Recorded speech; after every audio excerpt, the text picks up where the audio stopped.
আসসালামু আলাইকুম এভরিওয়ান, আশা করতেছি সবাই অনেক বেশি ভালো আছেন। সো আপনাদের মাঝে আবারও একটা টিউটোরিয়াল নিয়ে আসলাম।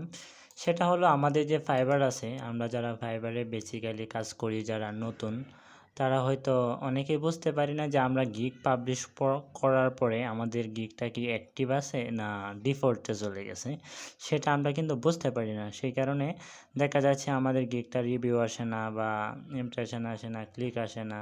সেটা দেখার জন্য আজকে আমি আমার ভিডিওটা করলাম। সেটা করার জন্য আপনি ফাইবারে আসার পর যখন আপনি দেখবেন যে এখানে অ্যাক্টিভ গিগস লেখা আছে, অ্যাক্টিভ গিগস, এখানে কিন্তু আমার সবগুলো গিগ অ্যাক্টিভ।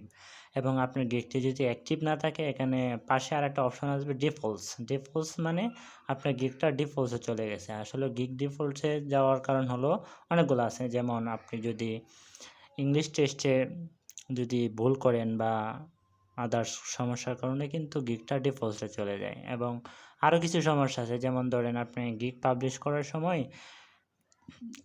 অনেক স্টেপ এগিয়ে গেছেন এবং তখন বেরিয়ে আসছেন, তখনও কিন্তু আপনার গিগটা ডিফল্টে চলে যায়। এবং দেখা যাচ্ছে অনেক সময় আপনার এখানে কারেন্ট চলে যায় না আমাদের যাই কারেন্ট চলে যাওয়ার সময় কিন্তু আমাদের গিগটা পাবলিশ হয় না।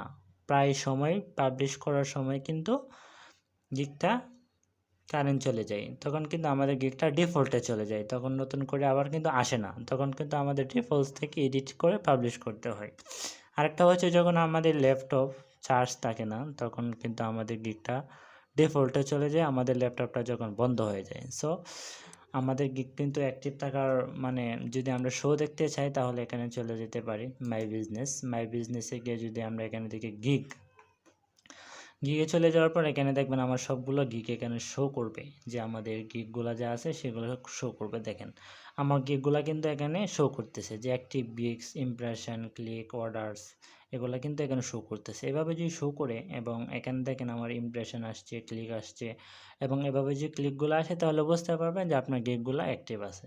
সো আজকের ভিডিও এ পর্যন্তই। সবাই অনেক বেশি ভালো থাকবেন। আর আমার ভিডিওটি যদি ভালো লেগে থাকে অবশ্যই লাইক অ্যান্ড কমেন্ট করবেন এবং সাবস্ক্রাইব করতে ভুলবেন না।